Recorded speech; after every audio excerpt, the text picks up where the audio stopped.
மாணவர்களே, இப்போ இந்த வீடியோவில் 10th ஸ்டாண்டர்ட் சயின்ஸுக்கான ஆன்சர் கீ தான் பார்த்துக்கிட்டு இருக்கோம். ஃபஸ்ட் கொஸ்டினுக்கான ஆன்சர் வந்து டி ஆப்ஷன் குறிச்சிக்கோங்க. இரண்டாவது கொஸ்டினுக்கான ஆன்சர் வந்து சி ஆப்ஷன்.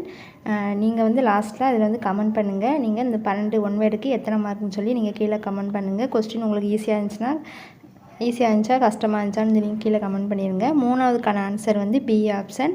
அடுத்து நாலாவதுக்கான ஆன்சர் நமக்கு வந்து பி தான். நம்ம ஏற்கனவே சயின்ஸில் நம்ம இம்பார்ட்டன்ட் கொஸ்டின்ஸ்லாம் போட்டிருந்தோம். அதுலேருந்து நமக்கு நிறைய கொஸ்டின்ஸ் வந்துருக்கு. ஸோ வந்து நீங்கள் எத்தனை மார்க் வரும்னு சொல்லி நீங்கள் வந்து இதுக்கு வீட்டில் வந்து கமெண்ட் பண்ணுங்கள். அடுத்து ஐந்தாவது கொஸ்டினுக்கான ஆன்சர் வந்து ஏ ஆப்ஷன். அடுத்து ஆறாவது கொஸ்டினுக்கான ஆன்சர் பாருங்கள். ஆறாவது கொஸ்டினுக்கான ஆன்சர் பி தான். அடுத்து ஏழாவதுக்கான ஆன்சர் வந்து ஏ. அடுத்து நம்ம சோசியல் எக்ஸாமுக்கு வந்து நம்ம ஆன்சர் இம்பார்ட்டன்ட் கொஸ்டின்ஸ் வந்து போட போகிறோம். ஸோ நம்ம சேனலை சப்ஸ்கிரைப் பண்ணிக்கோங்க. அடுத்து எட்டாவது கொஸ்டினுக்கான ஆன்சர் வந்து ஏ ஆப்ஷன்.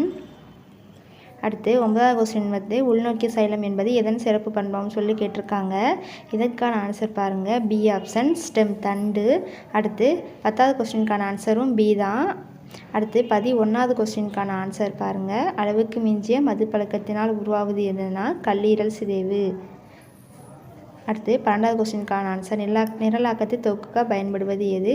ஆன்சர் வந்து அதுக்கும் பி ஆன்சர் தான்.